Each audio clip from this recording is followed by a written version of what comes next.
Okay, let's see if this works or if anything explodes. Let's hope nothing explodes. Let's hope it's working.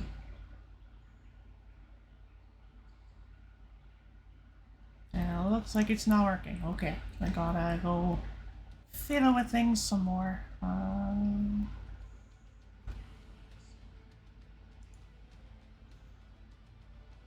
Why is it showing me?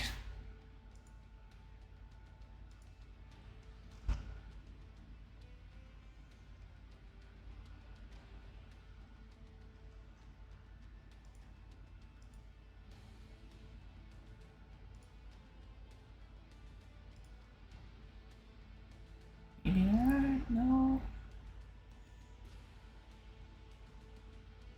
Weird.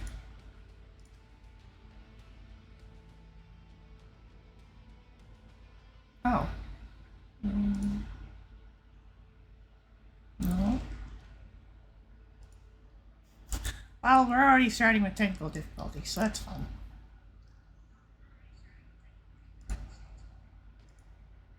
Maybe if I go into here and go into options.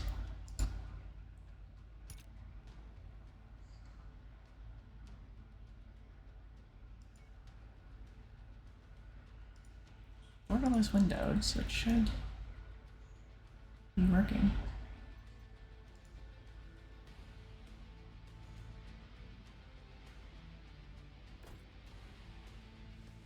Why aren't you connecting?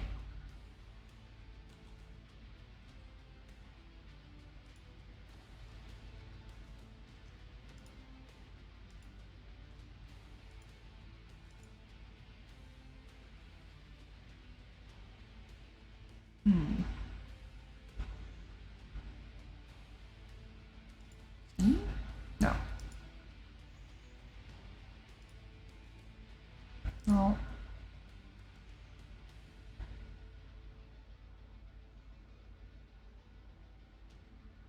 Why don't you love me?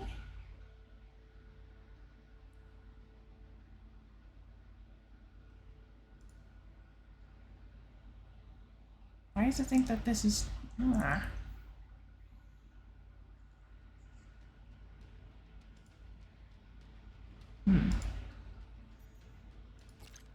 Okay, we quit.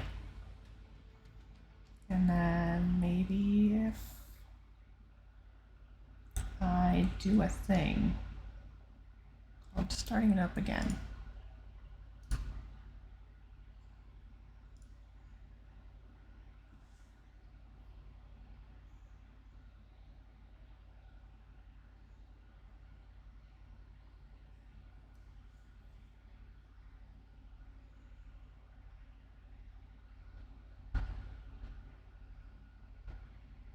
Oh, it's picking up something, maybe.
Oh.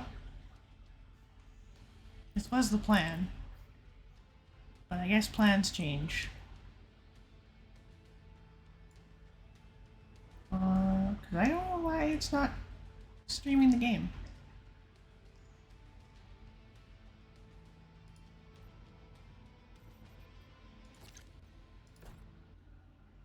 So I guess I will stream something else. And I'll have to rename my stream. Which is a shame. Go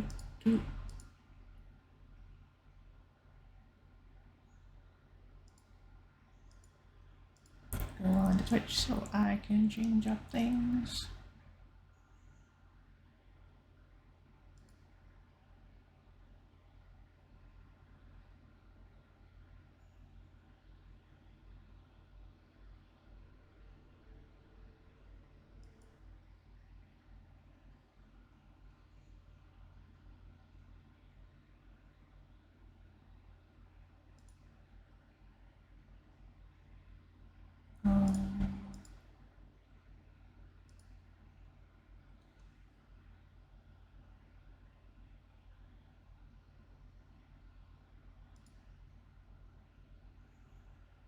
Edit stream info. Having an epiphany. Technical issues are...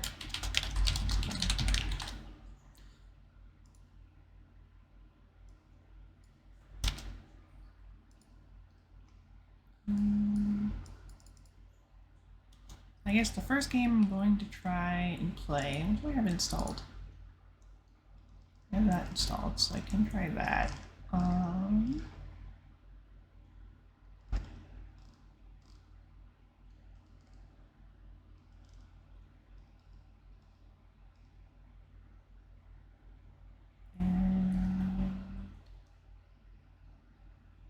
don't have that installed, so I'm going to try some Elden Ring. An Epiphany.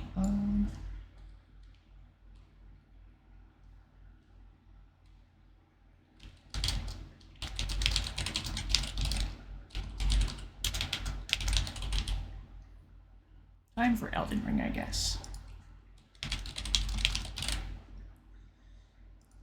Elden Ring. That.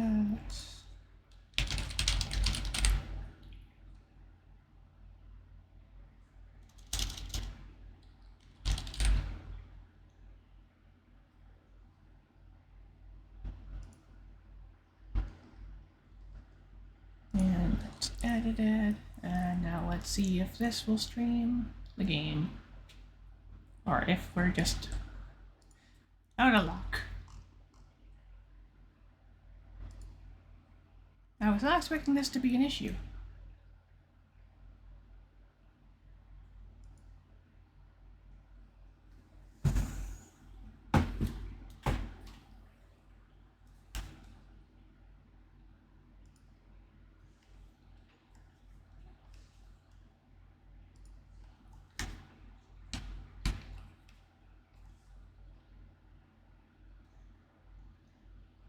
Like it even says in my settings that I was trying to stream not Elden Ring, Mech Warrior.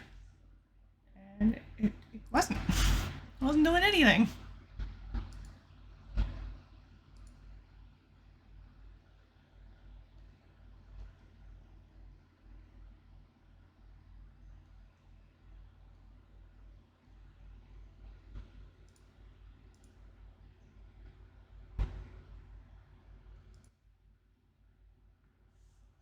Once I get the game going, let's see if it will communicate with Elden Ring.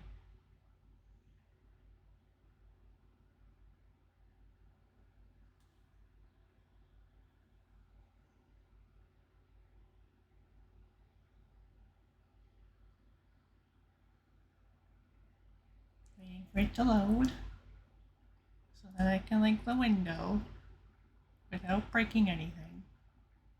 Hopefully. Maybe.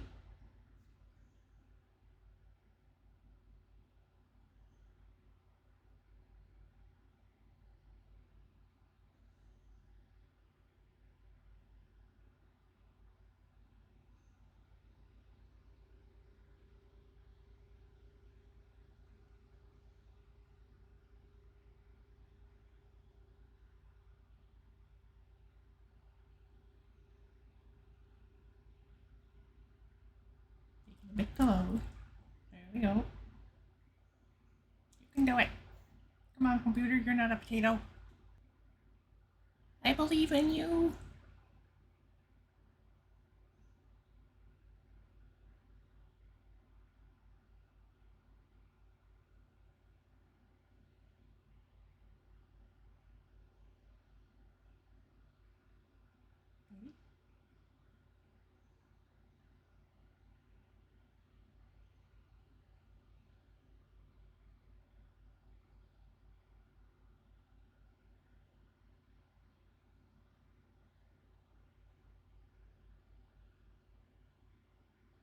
There we go. Okay, now I can alt tab and see about fixing things.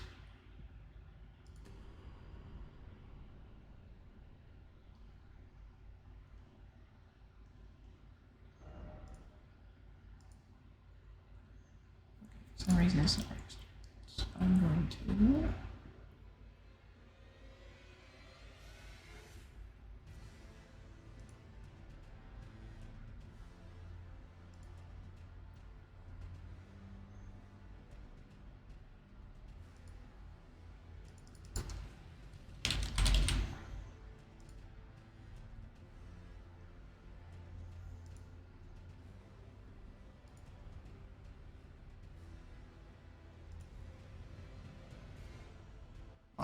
it's bright.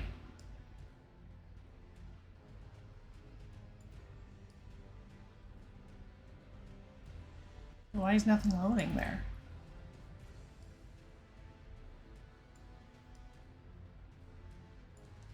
Okay.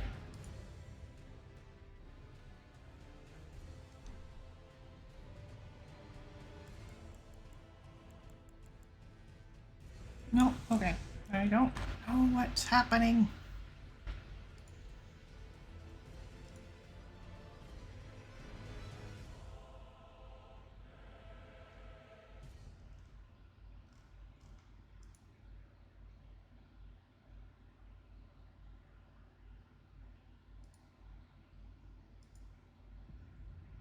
Why isn't it?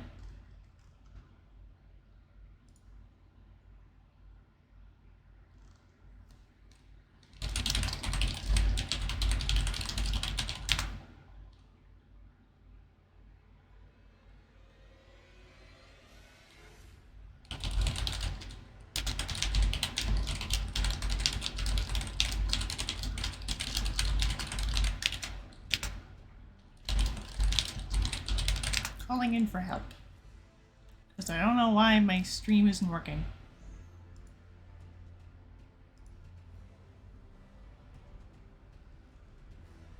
I mean, I just want to do stuff, and it's like, no.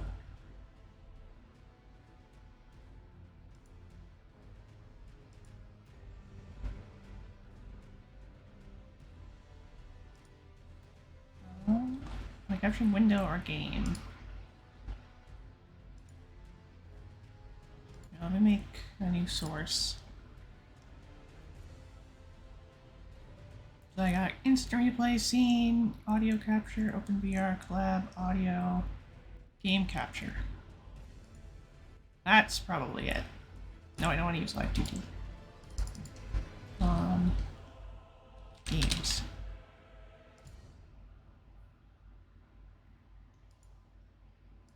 All right. That was the issue.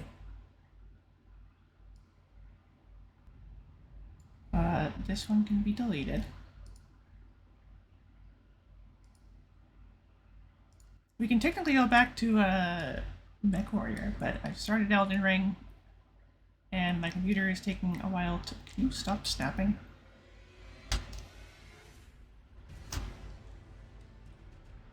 There's the... There.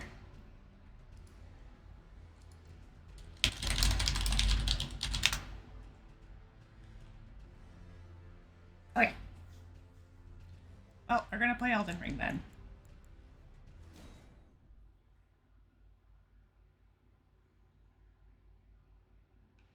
And I'm going to be a coward. I mean a caster.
Or maybe I won't.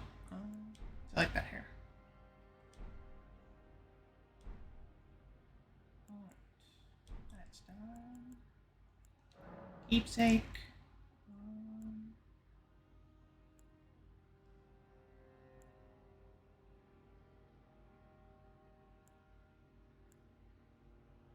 I think I want the golden seed. Yeah.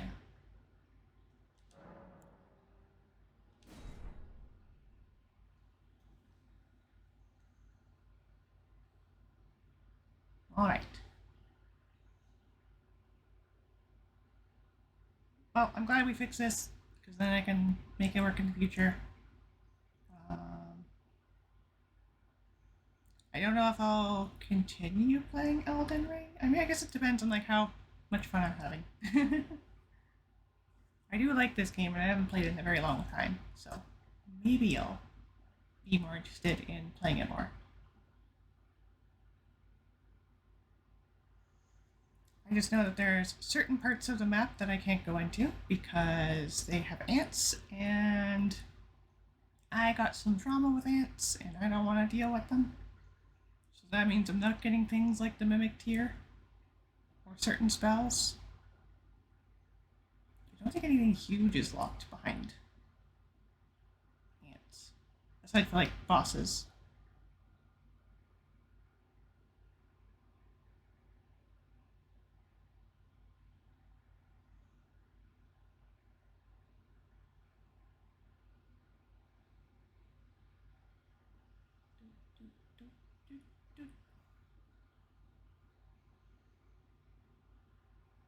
My computer's a little slow as it is streaming something and also on a portable hard drive, and so the portable hard drive increases loading times in return for allowing me to not store stuff on my computer and saving room.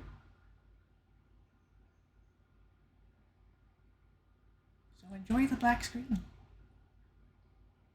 Luckily, Elden Ring doesn't have many loading zones, so we won't have many black screens.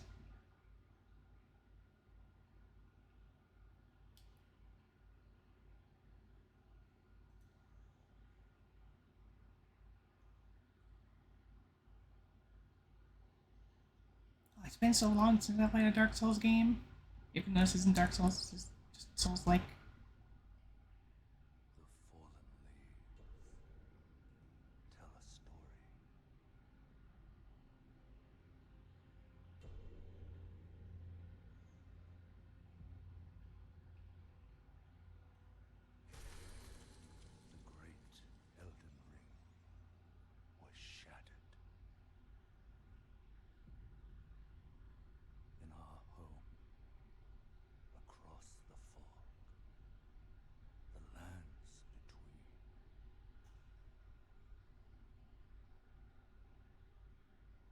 I think this video is behind. I want to skip it because it's lagging a bit.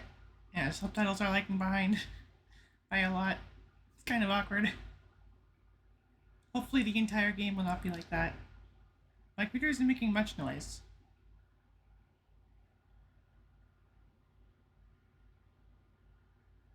So I think it's okay.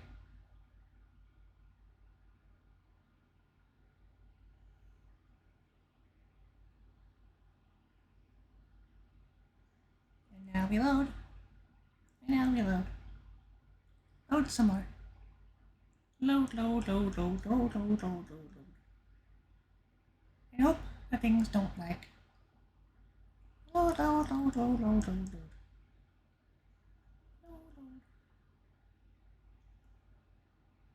Loading. Loady load.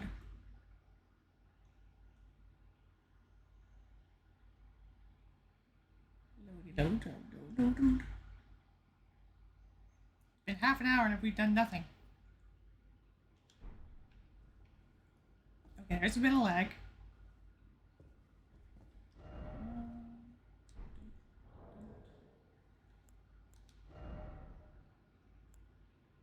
This is definitely going to be interesting.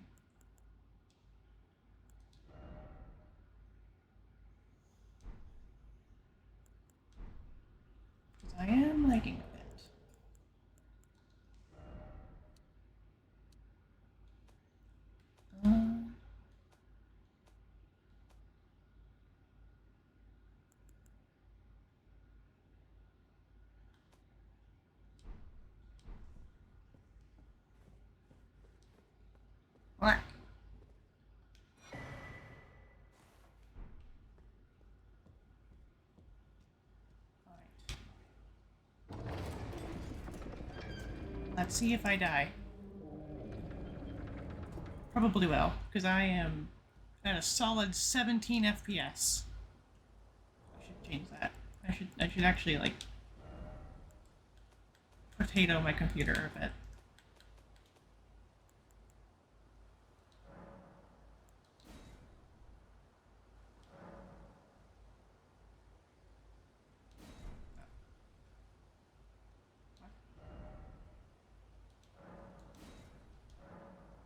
Some setting changes have not been applied. To apply these changes, return to... Ah, god damn it. I don't want to go through 5 minutes of loading again.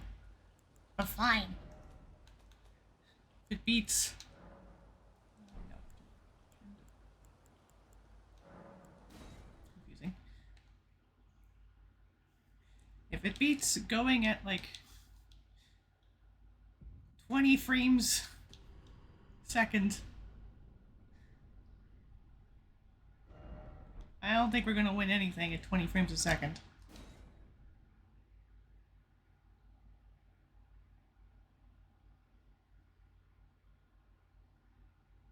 It's crazy how much streaming, like, reduces things. See, if it was like 30 FPS, I could probably survive, but it's like less than 20. So it's like, you know, it's not. It's not a gamble with death. Thank you very much.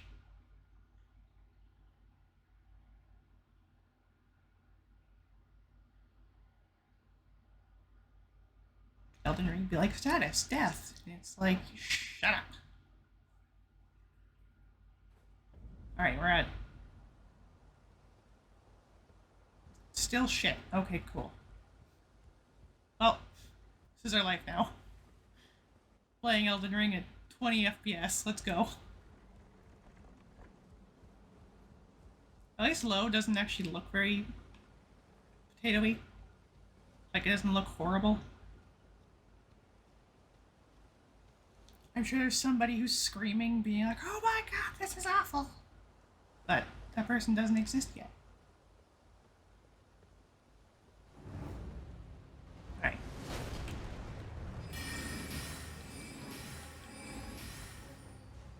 I can do that.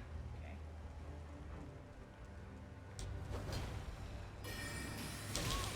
Ah.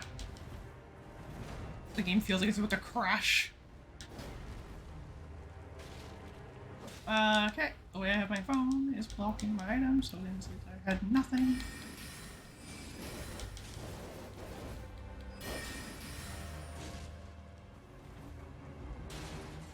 I actually don't have enough mana to kill this thing, do I?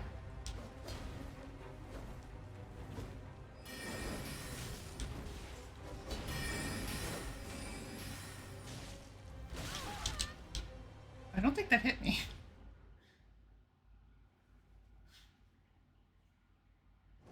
But I can't tell because the FPS is so low.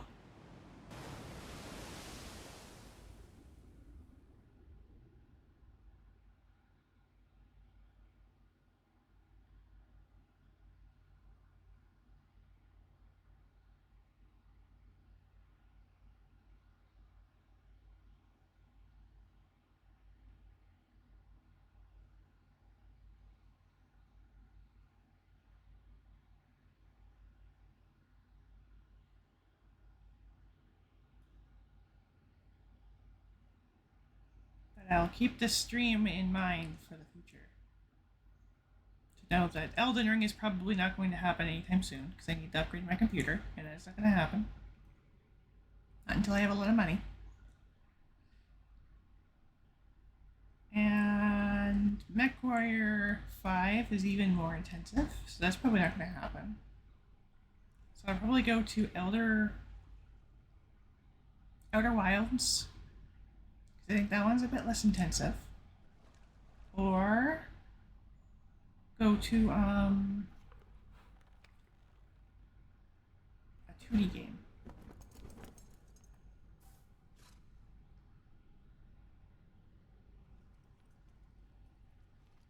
Don't worry, Torrent. Fortune is on her side. We found her here after all.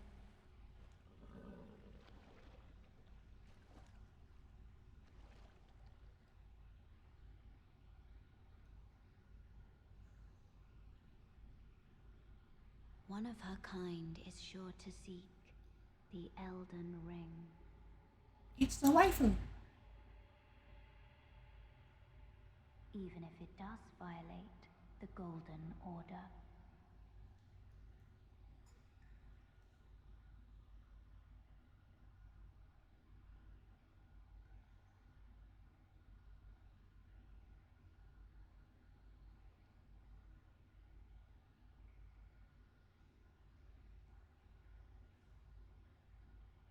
I wonder if this can handle Dark Souls 2.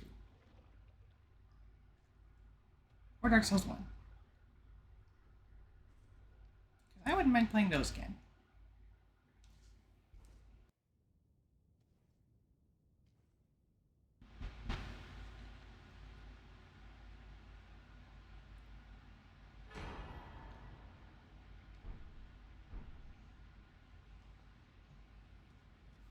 I also have my camera, or not my camera, my phone in a very bad spot.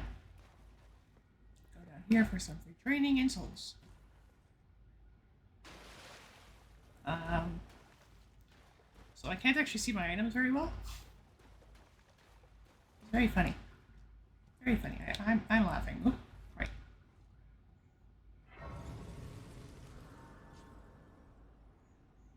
Rest side of grace.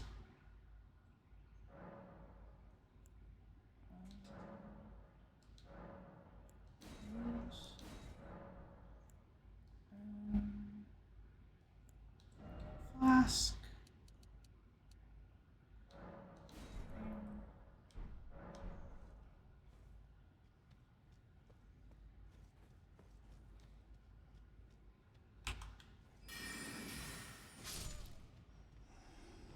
See, easy game.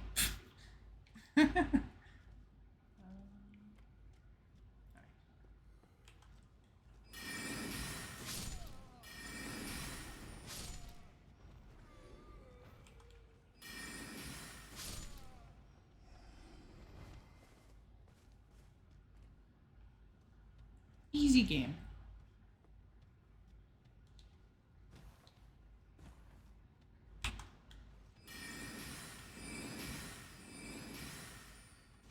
There we go. Oh.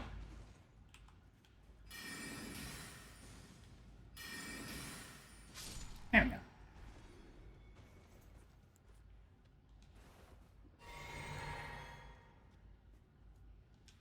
I'm actually impressed that I am getting the use item button correctly, because I was playing with a Switch controller for the longest time. And so this, see this as I press a button on my controller. Y was use item, and X was two-handed weapon. And I was using that for years.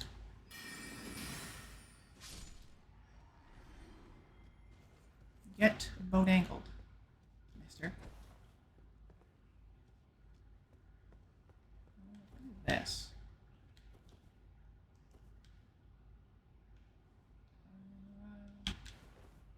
Oh, that's not what I want. Oh well.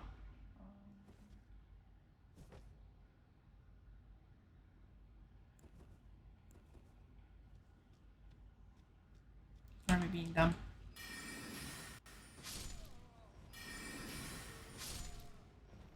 This is another reason why it's good to be a caster, is I can deal with my shitty FPS better.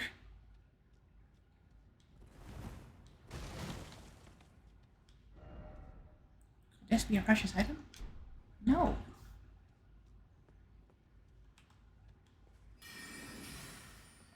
Yeah, he's out of range. But now he's not.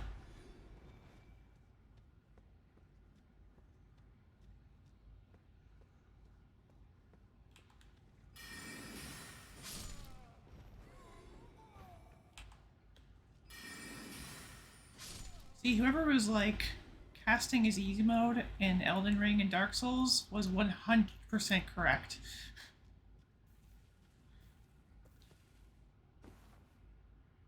What is in here? Oh.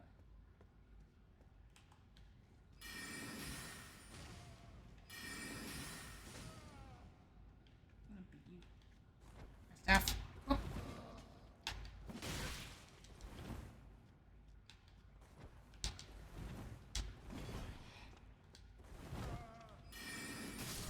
pressed the wrong button and ended up making what I was doing. Hold on. Re-equip my sword. Alright, I got that.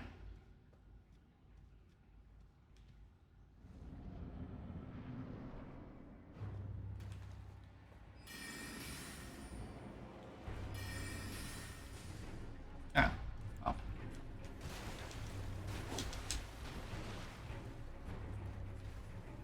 Press the wrong button.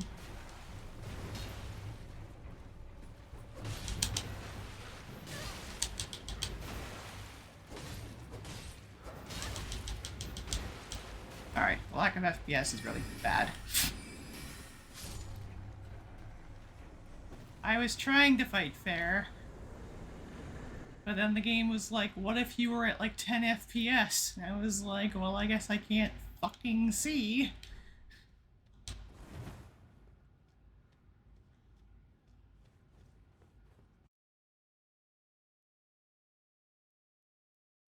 There we go.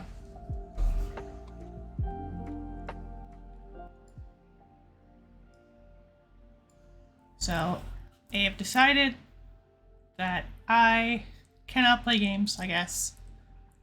So, I'm gonna go edit some stuff for the last hour-ish. We're here. Bonuses and penalties. Calculating all your bonuses and penalties is a lot easier now compared to Pathfinder 1st Edition, where you had some bonuses that didn't stack, some that did, and way too many of them existed. But it can still be overwhelming to new players. So let's go over each of the bonuses and penalties you'll be encountering in Pathfinder 2nd Edition, and I'll give you some tips on how to keep track of them all. Types of bonuses and penalties.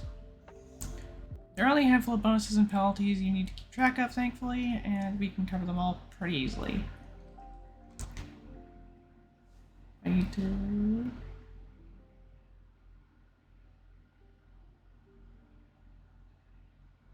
Oh, that's weird. There we go, okay. My phone was, like, glitching out.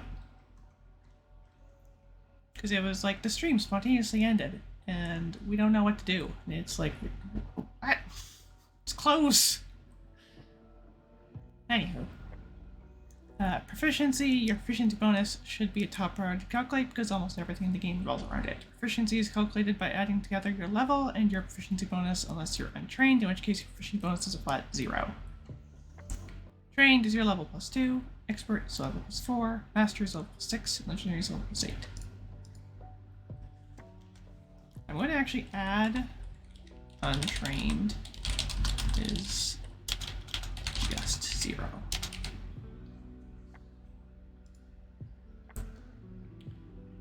I know it said it like here, but I feel like this might help people who are just like glancing over it, maybe skimming. You might be thinking that that's a really high number, and thus pretty overpowered. But the game is entirely balanced around these numbers. If you use the variant rule no level to proficiency, you of course remove the level additive to your proficiency bonus, and all monsters and some spells, specifically battle form spells. They'll need to be adjusted accordingly. Level proficiency. So level to your proficiency bonus and all monsters and some spells. With this variant.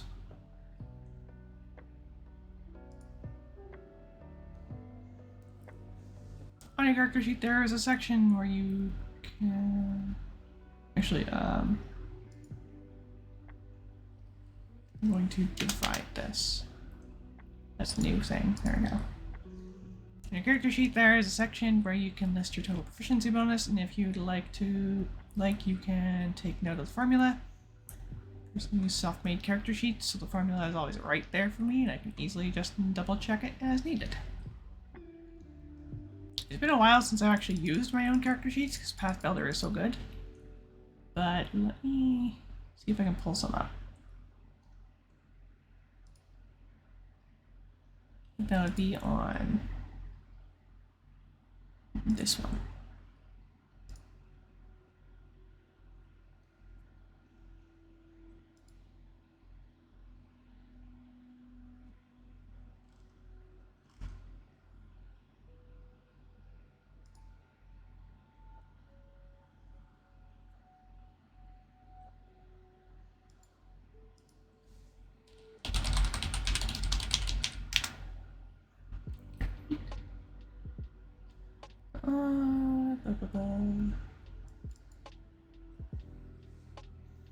So here's one.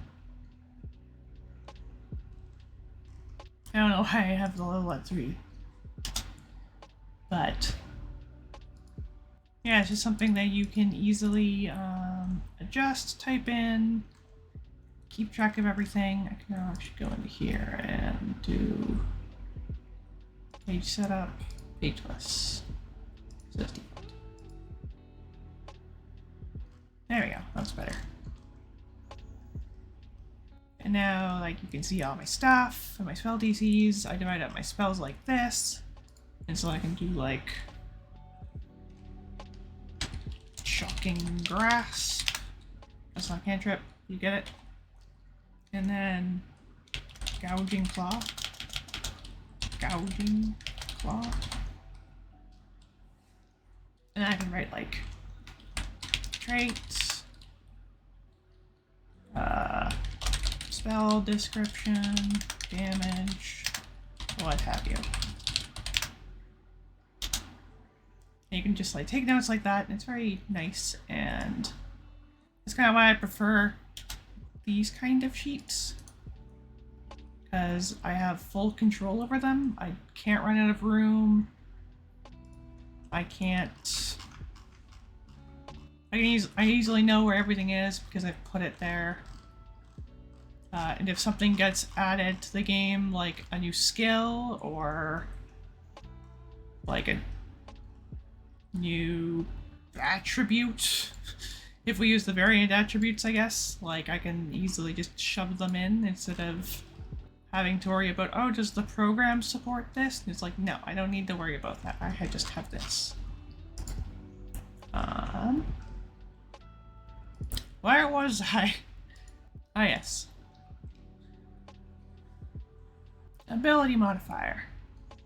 Just about every check that involves your proficiency bonus also involves an ability modifier associated with it. Remember that ability modifiers are smaller numbers derived from your ability scores.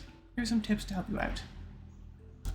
The simple way is simply for every 2 points above the simple way. The easiest way is simply for every 2 points above 10 that you have, your modifier gains a +1. So if you're at 12 strength, you have a +1. If you're at 16 constitution, you have +3. If you're at 17 wisdom, you get a +3 because you haven't gained an additional +2. This works the same way in reverse. So for every 2 you have below 10, you have a -1 modifier, but instead of it being changed at 8, 6, and so on, it changes at 9, 7, and so on. So if you have 9 dexterity, you have a -1 modifier. If you have 6 intelligence, you have a -2 modifier. A more complex way is the following formula. Take your total score, divide it by 2, round it down, and subtract it by 5. So let's say calculator. Actually, I guess this probably isn't going to be recorded, so I have to make a new thing for it.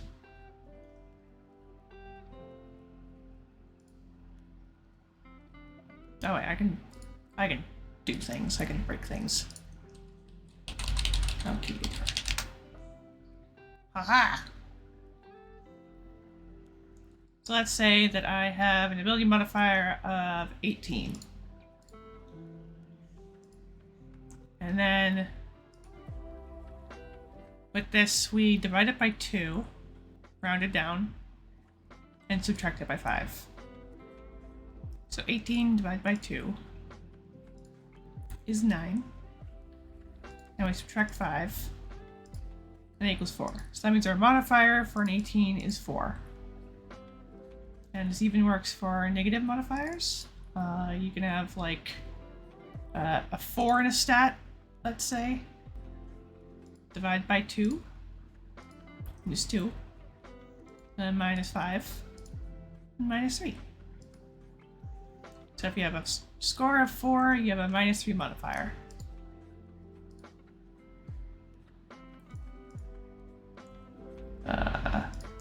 We do a score of 10, we do 10 divided by 2 equals 5, 5 minus 5 equals 0. If we have a score of 15, we do 15 divided by 2 equals 7.5, rounded down to 7. 7 minus 5 is 2. If we have a score of 20, we have 20 divided by 2 equals 10, 10 minus 5 is 5. Works the same way for negatives. If you have a score of 8, we do 8 divided by 2 equals 4. 4 minus 5 equals -1. Score of 4. We do 4 divided by 2 equals 2. 2 minus 5 equals -3. But anyway, did the exact same thing. So I completely forgot about this, or like what numbers I used. If we have a score of 1, we do 1 divided by 2 equals 0.5. 0.5 rounded to 0.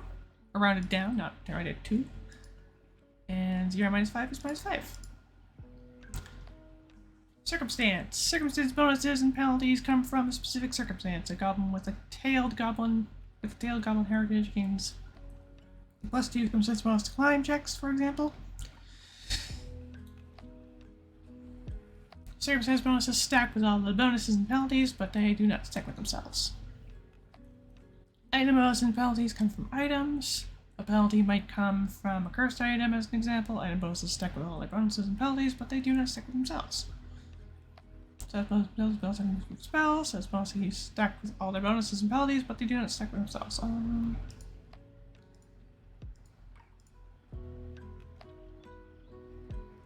Yeah, I guess that's why I don't have to add the extra line of where bad stuff might come from, because spells can be good and bad.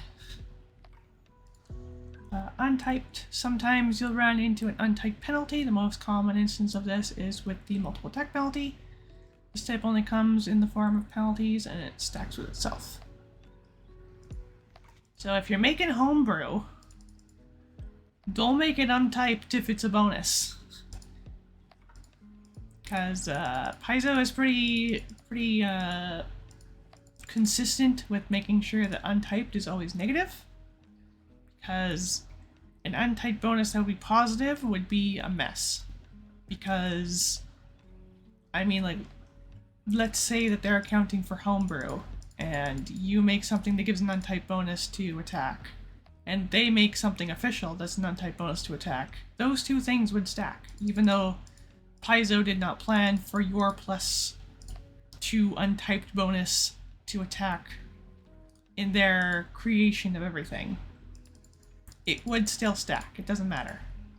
And so I think that's part of why they just avoid making untyped a positive, but also just because untyped is usually associated with, like, you know, the multiple attack penalty. And they need to be able to stack with each other, because otherwise the rolls would be clunky. Because imagine if, like, the multiple attack penalty was instead a circumstance bonus. You could really take advantage with that. Same with, like, if it was a status bonus. Like, you could counter it with spells and stuff. But because it's an untyped, it's harder to counter. How stacking works. As stated above, you can't stack multiple of the same bonuses or penalty. Instead, you take the higher of the bonuses or lower of the penalties. So if you have a +2 circumstance bonus affecting your athletics, and a +3 circumstance bonus affecting your ability to climb, when using all other actions with athletics, you take a +2. But when using climb, use the +3 instead. If you have a -1 circumstance penalty perception from 1 debuff and a -2 circumstance debuff, you take the -2. Now here's the tricky thing. You can have both a penalty and a bonus at the same time, and they both take effect. Let's say that I'm a level 1 barbarian with expert in perception and a +2 to my wisdom. Current bonus would be +7, but let's say I get... Actually, I want to check that. Level 1 barbarian, so that's 1 plus expert, so that's 4, so 5. And then, yeah, 7. Okay. Let's say I get a +1 circumstance bonus perception from a friend, and then get a -2 circumstance bonus from an effect. Stacking them together, I would do 7 + 1 -2, but a +6 to my perception instead.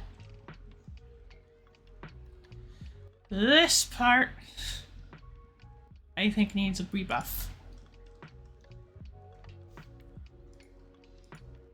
So there are a few ways to keep track of these things, and the easiest way, potentially most messy, is with scrap paper.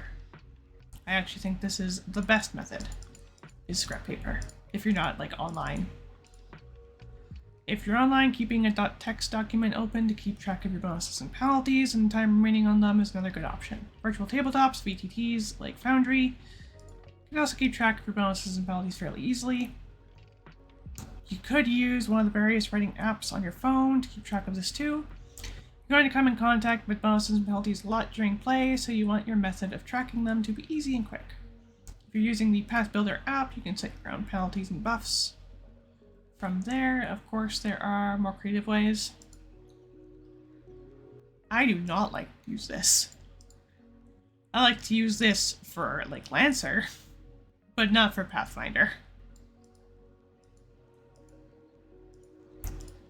So I'm going to say one method. One method would be to use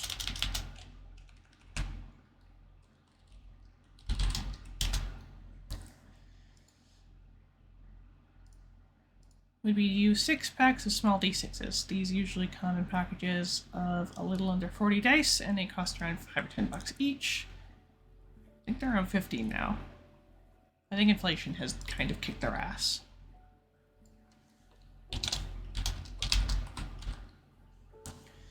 Each pack is a different color, and you can use those. Use those to keep track of how much of a penalty you currently have by placing them over top of affected stats.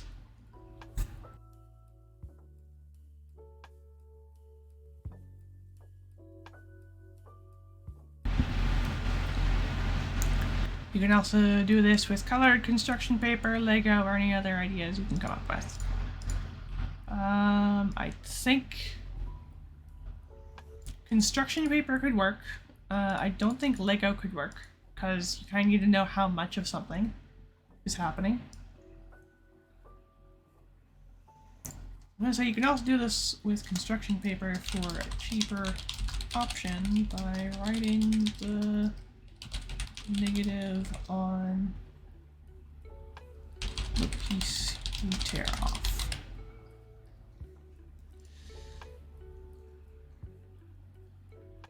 One other thing you could do, I guess, is you could laminate your character sheet. And then, although it'd be harder to edit that way, but you could like highlight your numbers and stuff. But yeah, would be a nuisance, I think. For the multiple attack penalty specifically, I'll keep track of it with d6s. This I actually do. I'll have 2 d6s on the side, and I can quickly put them to the number my multiple attack penalty is at. Quickly glance at the negative. Remember that your multiple attack penalty also depends on the weapon you're using. So if you do your first attack with a longsword, then make your second attack with an agile weapon, your penalty will be -4 instead of -5. And check out my guide on the action economy for more info on that. That isn't out yet, so I need to adjust this.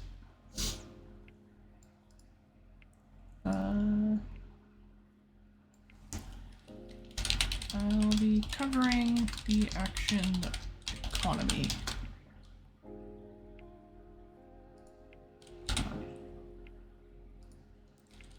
In more detail at a later date.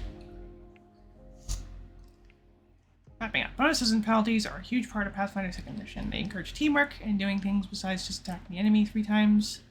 Pathfinder 2nd Edition, one thing you'll learn fast is that every +1 -1 counts. So don't be afraid to spend an action to aid an ally, raise a shield, or use inspired courage, or cast a debuff. I almost want to put, like, but don't feel compelled to do it. Like, if there's something better that you can do with your actions. Because I know my bard in my beginner box was kind of having some issues with Inspire Courage, because he was just like, well, I'm basically slowed because all I'm doing every turn is Inspire Courage. If you feel like you can do something more effective than Inspire Courage, feel free to.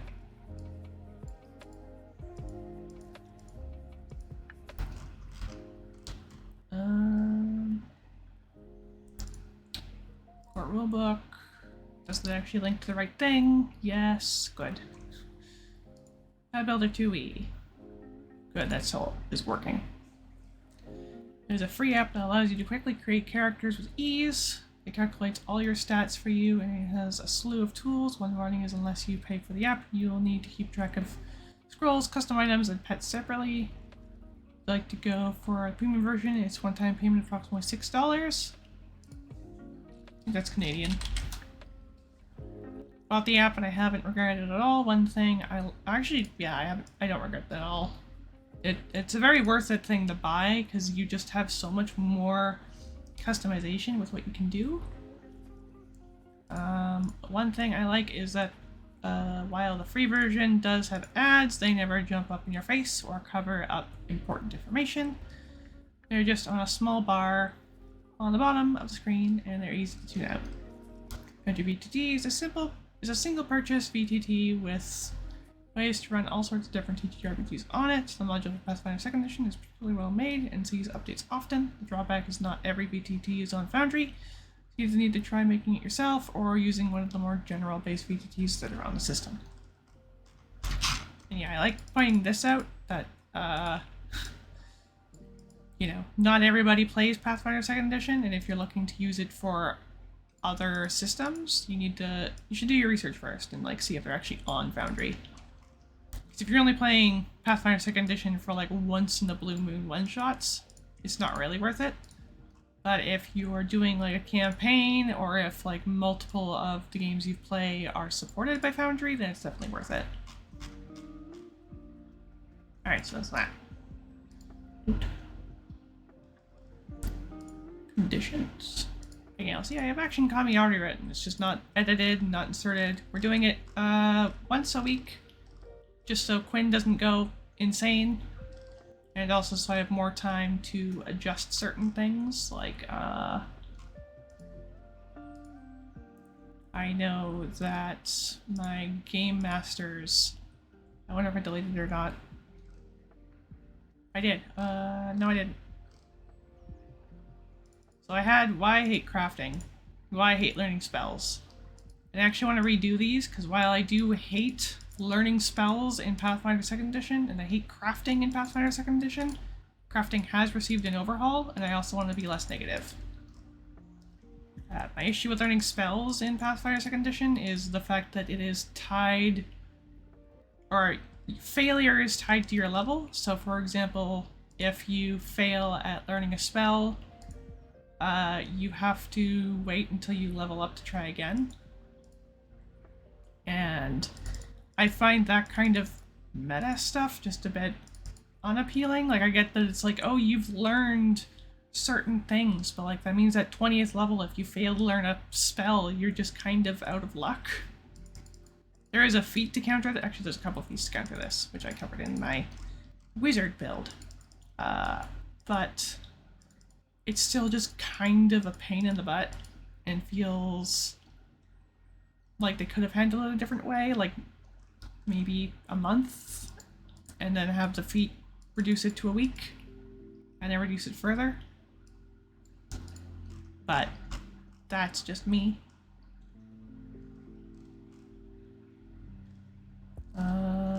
Yeah, these all haven't been looked at. The reason why I only some of them link is because I was planning on having this be on Google Docs originally. Like, I had my site, and then I took my site down because of costs and stuff. And then I was like, well, I want to like still have my site accessible, and so I made it for Google Docs. And then James contacted me and was like, hey, we should make, you know, Vault of Abadar, as it was called back then, like, you know, something that we can host on the Simply site. And I was like, sure, that sounds awesome. And then I took the opportunity of like having been on a break for a while and having it be hosted somewhere else as a chance to reinvent myself. And so the starter title for this was Epi, Tome of Comprehension. As in, I am the book. And this is me. But we actually changed it to Epi's Tome of Comprehension. Because we've kind of, the character has grown a bit, and we've expanded on her, and she's kind of the book, potentially. Not gonna spoil anything, although one idea we've had was having like some kind of item or weapon based shape changing, either ancestry, versatile heritage, or archetype. And one of them was going to be a tome, and Epi would be the icon for that, or the iconic for that.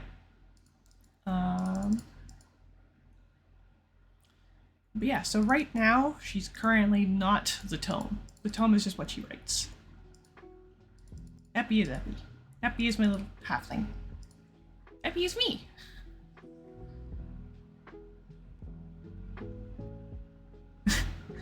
And yeah.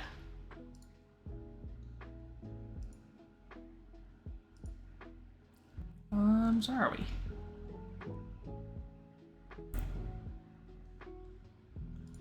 Conditions?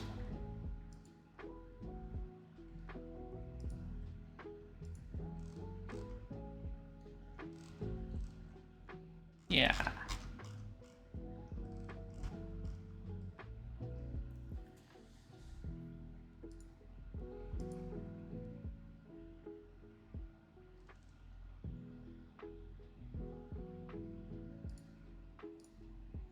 Alright, so conditions. There are 3 core mechanics within Pathfinder 2nd Edition that make the game function as intended. The 3 action economy, feats, and conditions. Conditions are I want to say 4, actually. 4 core mechanics. Action economy, feats, traits, and conditions. So, I haven't covered traits yet. Because when I was writing this, I didn't realize the importance of traits, and I found traits actually quite cumbersome and annoying. But as I have grown to learn the system more, traits are really good. Traits are so nice, especially as a GM. Conditions are mostly penalties that can be applied to all creatures, barring specific immunities. Pathfinder 2nd Edition also about using these conditions to form an advantage over your enemy. It also gives players something to watch out for from their foes. Types of conditions. There are a whole slew of conditions that you can run into in a game and that you can create. Spellcasters and monsters are especially good at this aspect of gameplay, but martial characters should have at least a few conditions that they're focused on inflicting. Yeah, that'd be things like fear with intimidation, trip, grapple, stuff like that, the more martially focused ones. Which casters can emulate with spells, but not as great necessarily. There are a tad too many conditions to cover, but you can find the full list of conditions here, or on page 618 of the core rulebook. Installments might include more conditions. Yeah, I guess debating on if I should keep that. I think it's fine.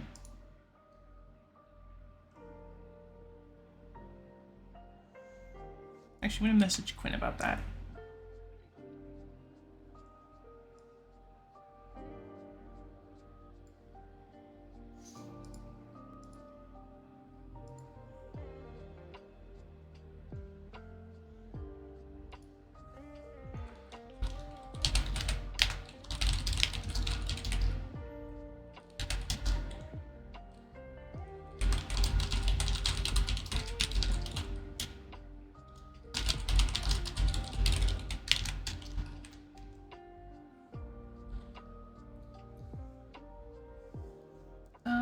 Pathfinder 2nd Edition groups most of its conditions into 5 categories.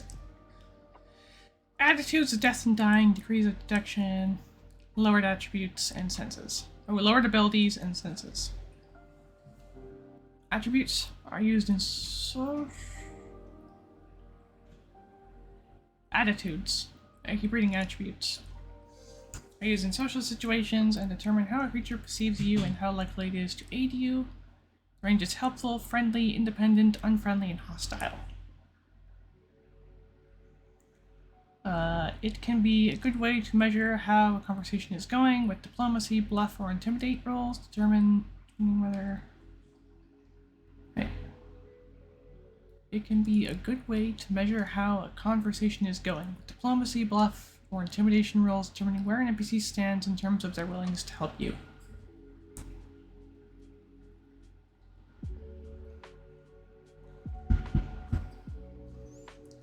A success might bump the NPC up 1 stage, a critical success might bump the NPC up 2 stages, a failure might keep them at level, and a second failure might bump them down a stage.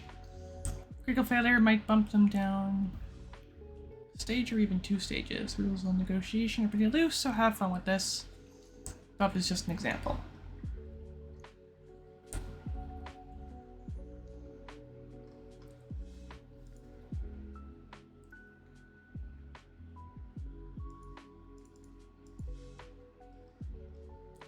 These conditions have to do with, well, death and dying. When you drop to 0 hit points from a lethal attack, you are dying 1. Dying also makes you unconscious.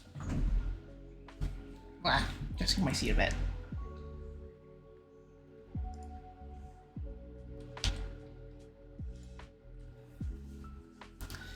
When you are dying at the start of each... Oh, yeah. These conditions... Dying. When you drop to 0 hit points from a lethal attack, you are dying 1. Dying also makes you unconscious. When you are dying at the start of each of your turns, you need to make a flat recovery check, DC equal to 10 plus your current dying value. Flat means that you only roll a d20 with no modifiers.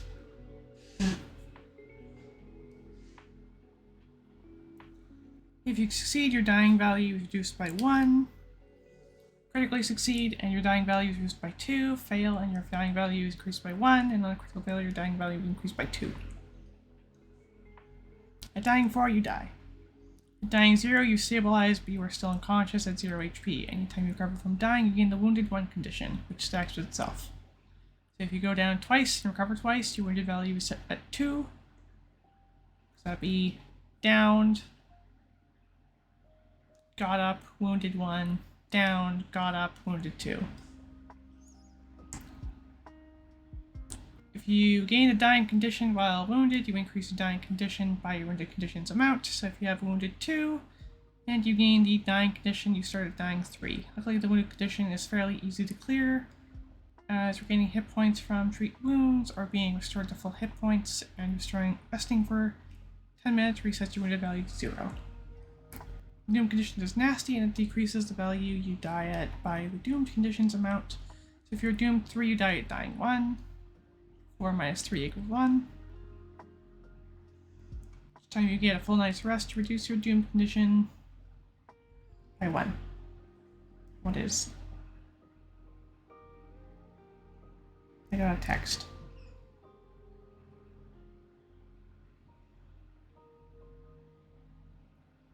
I don't know who this is, but I appreciate it.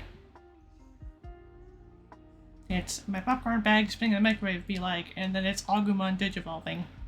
And it's like...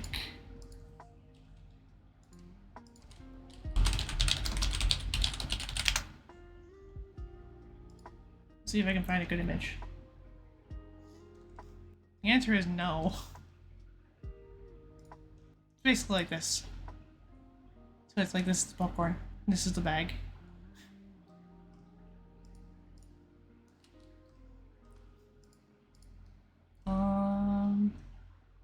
Yeah, covered dying. Degree of detection is something I want to go into more detail with in the future, with stealth and stuff like that, as it's kind of complicated.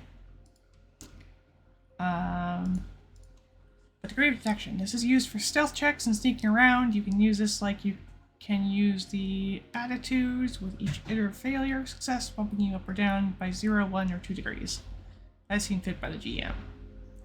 The range with these is a little more open, as undetected and unnoticed are fairly similar. I would range them as not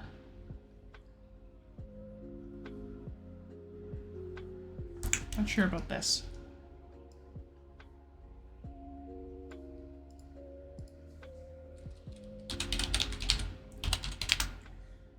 That's not what I want. Pathfinder.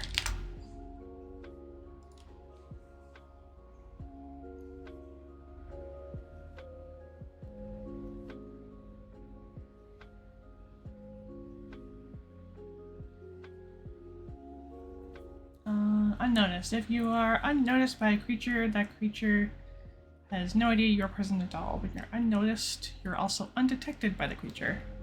Right, that was why.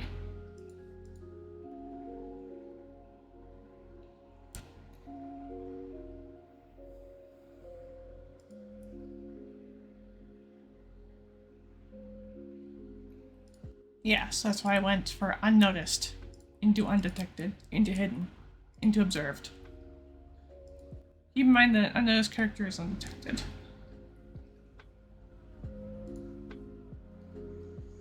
Lowered abilities. Conditions that specifically lower aspects tied to a specific ability score. Clumsy, for example, affects dexterity-based checks and DCs, such as reflex save, range attacks, AC, and dexterity-based skills.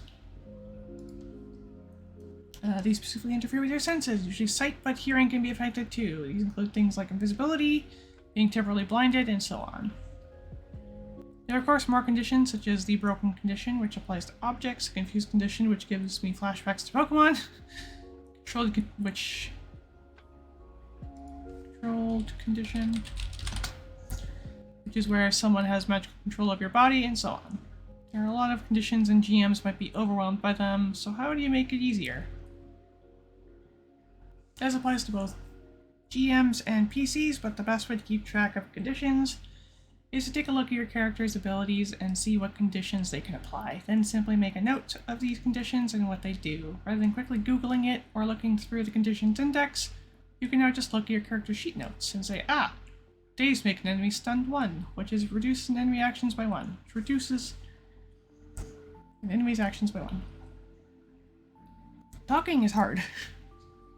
I was not expecting to talk this much today, as I was expecting games to work. You want to keep these notes brief and keep only the important information. With our stunned example, we have 2 entire paragraphs that details how stunned works, but you can easily shorthand that to reduce their number of actions by 1 for 1 round. Because you know that our stunned value will never go above 1 and only lasts for 1 round. Put that in a note.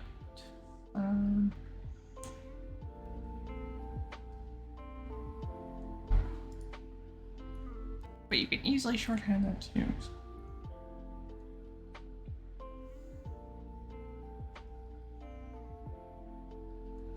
I know what I'm trying to emulate here, but I feel like I do it clumsily.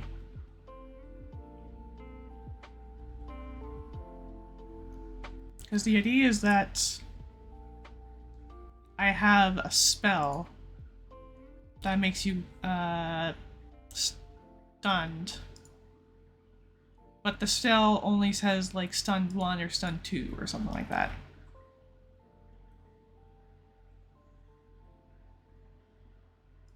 So I'll flag that for me to edit in the future, as my brain is kind of losing it. I'm gonna have to end the stream early, as I am. I'm getting a little silly, and my brain is leaving me. Remember that you only need to keep track of conditions that you can apply. Hold on a minute.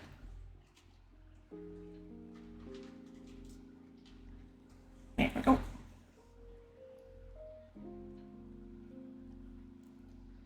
There are some universal action. Oh wait, no. Remember that you only need to keep track of conditions that you can apply. So if your fighter has no way of inflicting the stun condition, then you don't need to keep a note of it. Same with if you're a caster and you never plan on tripping people. For GMs, you only need to keep track of what your monsters can do and maybe keep the conditions page open in the book, bookmarked, or open in Archives and Nets.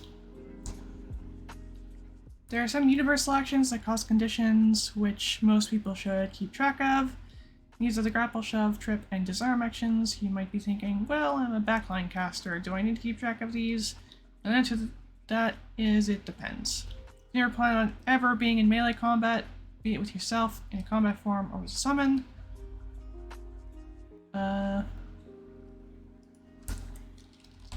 you have no spells that can emulate these effects, then no, you're probably fine with not keeping track of these by specific spells that emulate these actions. Kind of covered that.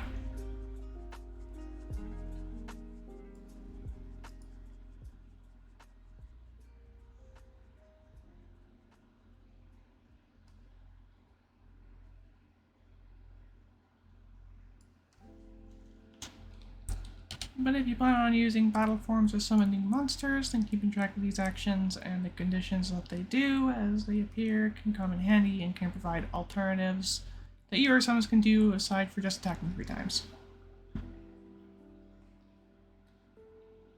Damage is helpful, but conditions really make the team fly. Make the dream team work with teamwork. Making the dream work with teamwork. I remember being really proud of this line. And I look at it and I'm like, why are you a nerd? Pathfinder's second edition is heavily focused on teamwork, and conditions help with that immensely. Every single plus and -1 helps. If you can apply both a +1 status bonus to your team and a -1 status penalty to your enemy, it's effectively a +2 bonus in your team's favor. Things can ramp up quickly in that regard. Remember to communicate with your party members to figure out what conditions everyone can dish out, and pay attention in combat, even when it's not your turn. You don't want to try tripping an opponent that is already tripped, or is obviously immune.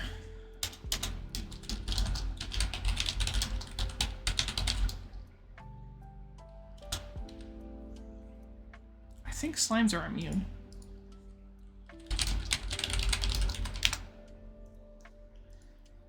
Ooze. Ooze is. Black pudding.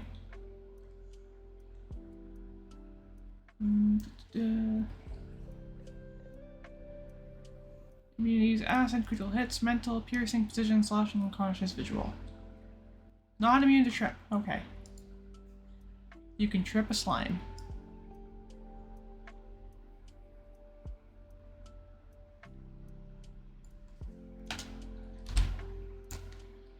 Wrapping up. I hope this article helps you understand the basics of conditions and how to use them effectively in your game. They can be pretty overwhelming because there's just so much of them. But if you only keep track of what you need to keep track of, it becomes pretty manageable pretty quickly and can lead to some seriously deadly synergies with your teammates. If you're confused about how different conditions bonuses stack with each other, you can find my guide on that here. That will be released by the time this releases, so I can keep that in.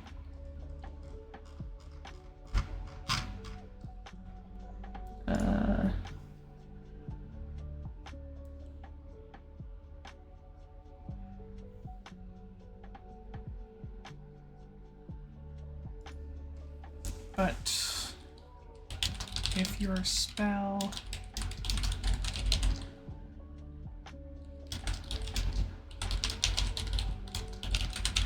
can go,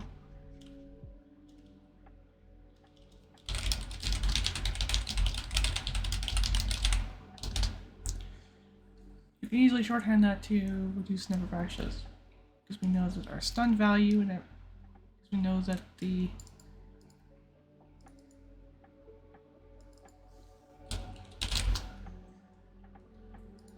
inflict will never go above 1 and only lasts 1 round. Could add in a note about being slowed and that they are not cumulative, so stunned 1 and slowed 2 enemy has 1 action remaining instead of 0.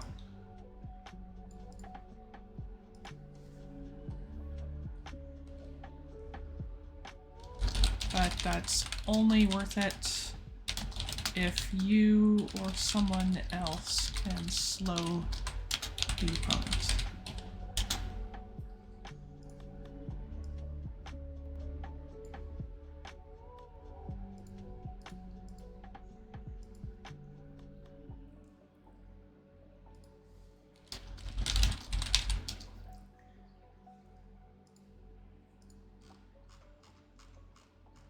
All right.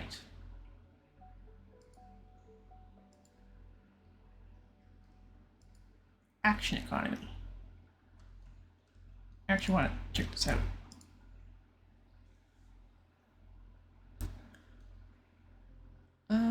Before we begin, if you're really new, you might be wondering what an action economy even is. An action economy is a set of limited tasks that you can perform during combat. Many TTRPGs use some form of an action economy. One of the most common economies has to do with some sort of attack or ability action, a move action, some sort of smaller action that lets you perform something a little extra. Sometimes you also get some room to perform something that requires no effort, and sometimes you might also get the ability to react to certain things. One of Pathfinder 2nd Edition's biggest draws is its introduction of a new and much simpler action economy. During combat, players get 3 general actions which can be used for attacking, casting spells, moving, using special abilities, interacting with objects or people, etc. If it exists, odds are it's an action. Players also have free actions that might involve specific kinds of abilities, or very minute actions like talking. My nose bleeding? No. There are also reactions that let players react to certain changes in the battle, an enemy moving away from them, using some sort of tool, or casting certain spells, staying up after being reduced to 0 hit points, etc. From there, players have what are called activities that consume more than one action. For example, casting a spell is almost always a 2-action activity, but some can be 3 actions. And some can be 1 action.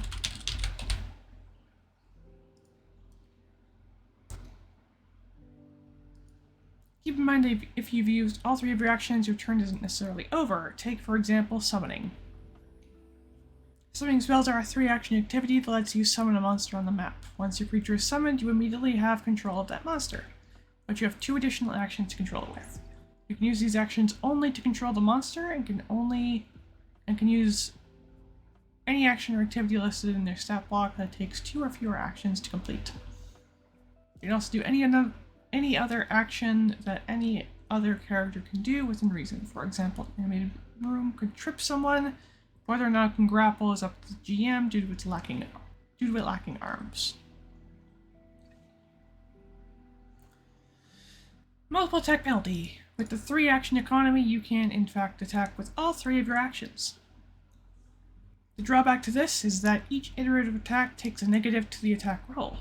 This negative depends on the type of weapon you're using and can be influenced by some class abilities.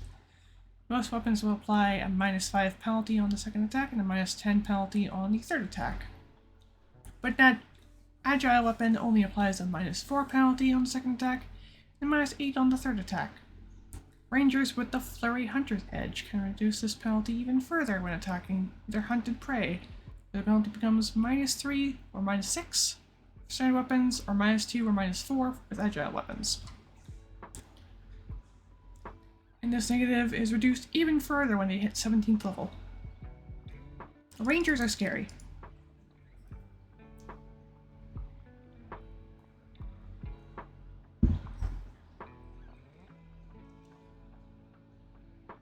You should always keep track of how many attacks you've taken.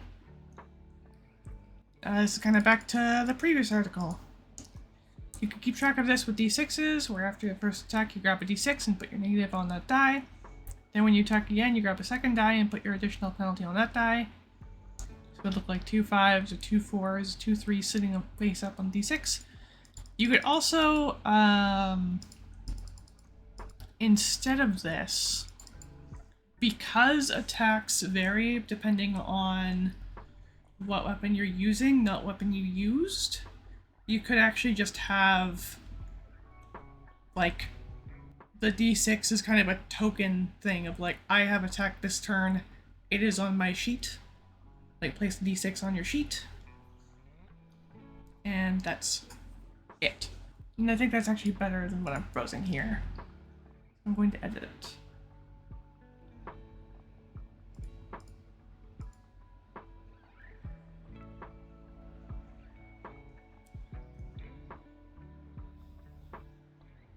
And put it on your character sheet.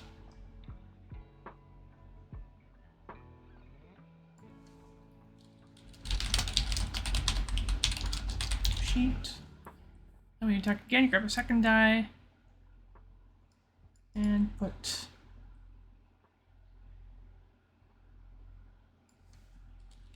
that on your character sheet as well.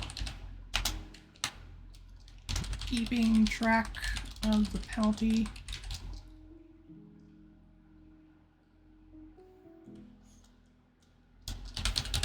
Number isn't too important because it is based on the current weapon you are about to use rather than the one you used before.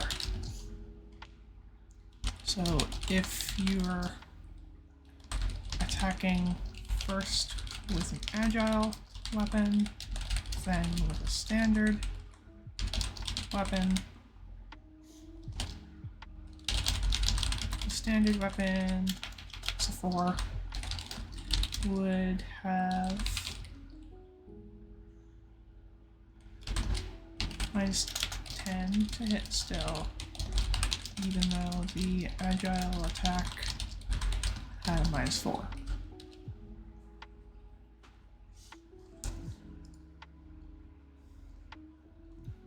Now the calculations are fairly straightforward if you're attacking with an agile weapon or a regular weapon on your second and third attacks. But what if you attack twice with a regular weapon and then once with an agile weapon? Or some other combination? Well, the calculations are actually just as straightforward. Think of it as the agile weapon reducing the penalty of your current attacks. If you attack with a standard weapon twice and then an agile weapon once, multiple attack penalty would be 0, -5, -8. If you attack with a standard weapon once, an agile weapon once, the standard weapon would be 0, -4, -10.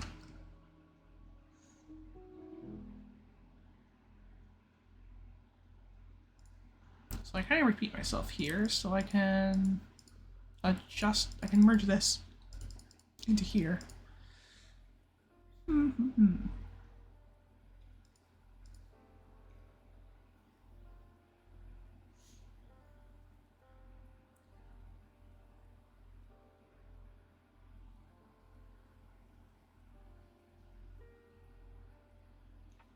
Let's see, where do I want to do this?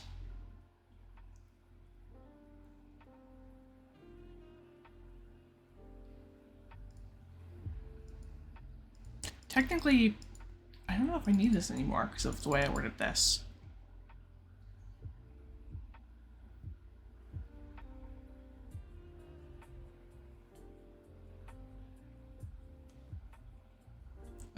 Here, let me do to further explain.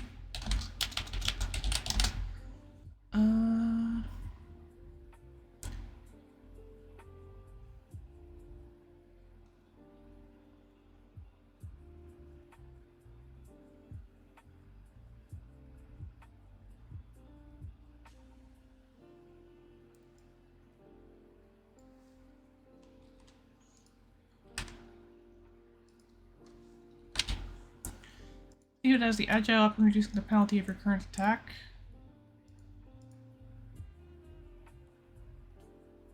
So if you attack with a standard weapon twice and then an agile weapon once, the multiple attack penalty would be 0, -5, -8.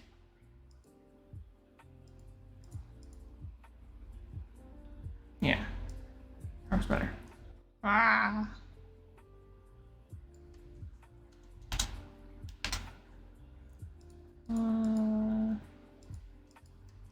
Do I want to shove this into there, or do I... Yeah, that was better.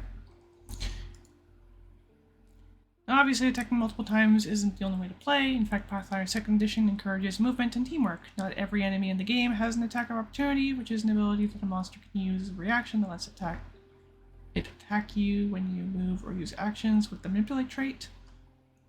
So with that in mind, movement is far less restrictive and easier to do. You want to be in a flanking position with teammates You could use the aid action to assist your allies and give them a bonus on their attack roll.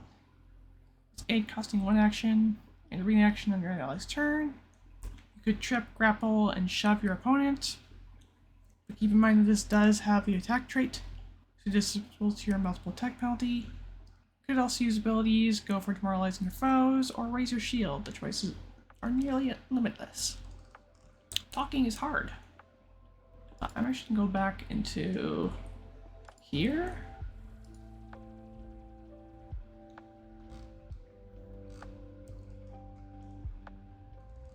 How to keep track.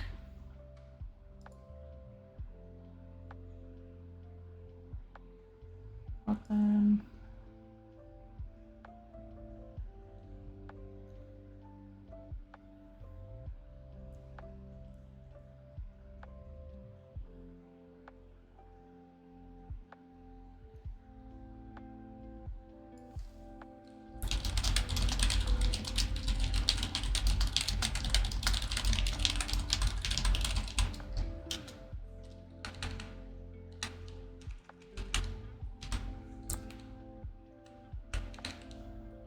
Plants. Since, oops.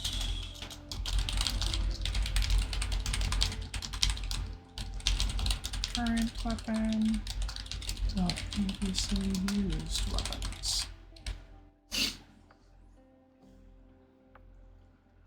I feel like when I was initially writing this, I thought that you like basically I thought that things brain is farting. Come on, brain, we're not done yet. I think I thought that if you used a standard weapon and then an agile weapon, the multiple attack penalty would be not -5 and then -8, it'd be like -9 or something silly like that, but that would be really complicated, and it definitely doesn't work like that.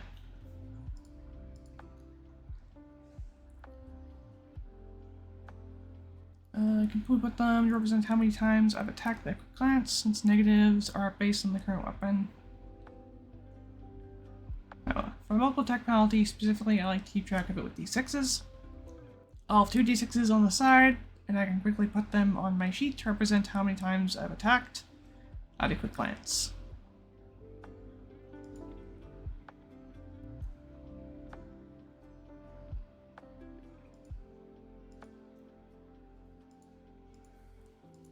Since negative are based on the current weapon, not previously used weapons.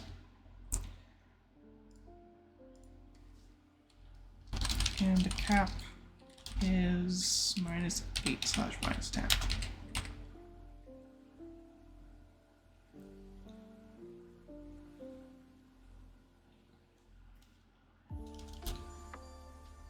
And the cap is...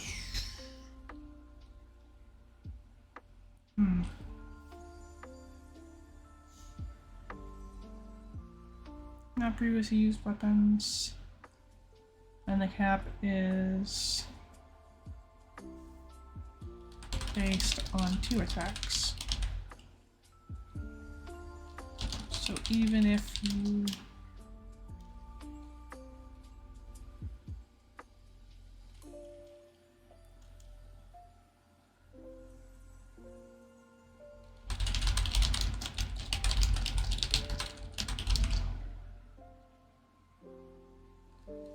first attack multiple attack penalty, second attack multiple attack penalty. Or first attack gives a multiple attack penalty. Second attack receives and gives a multiple attack penalty. Third attack only receives a multiple attack penalty. 4 times. You only have a -8/-10 attack.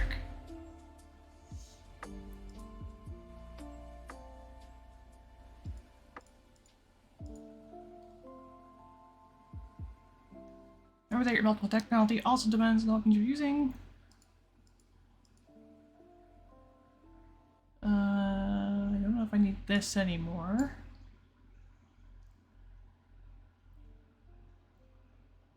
Current weapon, use weapon. Remember your multiple attack penalty also depends on what weapon you're using, so if you do the first attack with the long sword, then you could. Yeah, I think I'm gonna. I could reword this a bit better.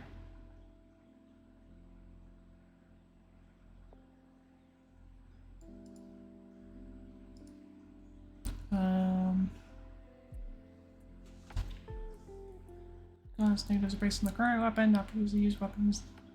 Remember that your multiple attack penalty also depends on what weapon you're using.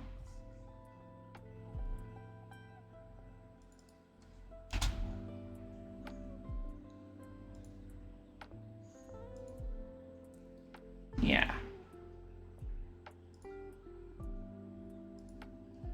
Spells and components.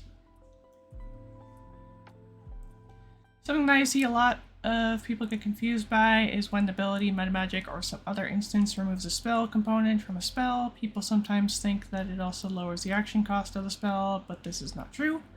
On page 303 of the core rulebook, it states each spell lists the spell components required to cast it after the action icons or text, such as 3-action activity symbol,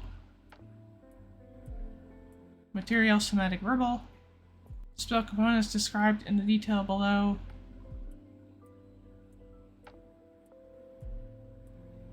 The spell components described in detail below add traits and requirements to cast a spell activity. If you can't provide the components, you fail to cast a spell. This goes on further below with a spell description lists the components required to cast a spell. For most spells, the number of components is equal to the number of actions you must spend to cast a spell activity, and some components have special requirements. Ladder is what confuses a lot of people. Keep in mind the term for most spells here. Nor does it explicitly state that removing a spell component reduces the cast time of a spell. I don't know if this is as confusing lately, but I remember when Pathfinder 2nd edition first came out, people were very confused about this, and basically thought that, like, quiet spell was basically a quicken, even though it definitely isn't. Keep in mind the term for most spells here. Nowhere does it explicitly state that removing a spell component reduces the cost time of a spell. We can see this further with some very specific examples of spells, specifically the variable spells Heal, Harm, and Magic Missile. They state that you can increase the number of actions from 1 action to 3 actions to cast a spell, but besides the actions, it states that it costs a somatic component and verbal component. Nowhere in the spell does it state that you increase the number of spell components when you increase the action cost of the spell, and it still uses 2 spell components if you cast a spell as a single action. In other words, this component is not an instance of causality, and is instead a meta guide for if you want to build your own spells, as it tells you their own calculations and rule of thumb for doing spell components. I think this needs a rework, just to be a bit less clunky. But I don't have the brain to do that right now.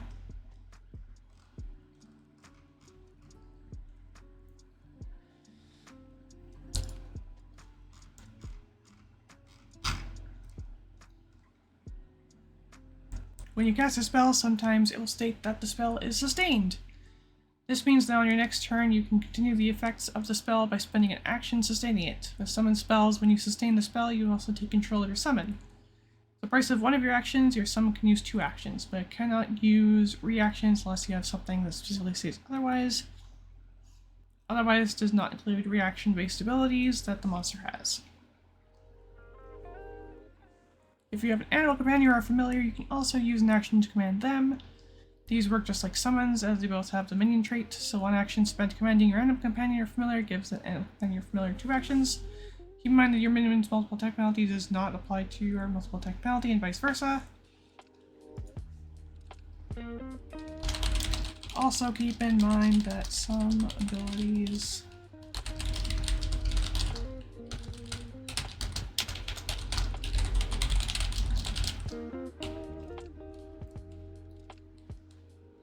allow for more minion flexibility with their action economy. your command to gaining more from you spending more actions on that. Take advantage of your actions. Some abilities might seem odd to you. Double Slice, for example, is a 2-action activity that lets you attack twice. So what's the difference between that and just attacking twice? Well, the difference is in the fact that Double Slice doesn't have multiple attack penalty until after both strikes have been made. And it uses your current multiple attack penalty, which could be 0 if you haven't attacked yet this turn. Your third attack will still have the usual -10 or -8% agile weapon. So keep that in mind. Additionally, you combine the 2 attacks damage into 1 pool of damage for the sake of resistances, but also for precision damage. You also take a -2 penalty with the second attack if it's not an agile weapon, but a -2 is better than a -5. With spells, you should always keep in mind how many people they hit, how long they last, how it works if the target succeeds their save or avoid their attacks, and not only your location on the map, but also your allies' location on the map. You don't want to accidentally hit your friends with an area of effect. The reason why I say all this is because a spell usually costs 2 actions to cast, and it costs a spell slot if it's not a cantrip. It's a pretty big investment of your turn and resources, so you should make sure the spells you have available are ones that can make it count. Spells that have an effect if they don't fully connect, such as the target succeeding at their save, are excellent spells because even if it didn't work out as you had hoped, it still did something.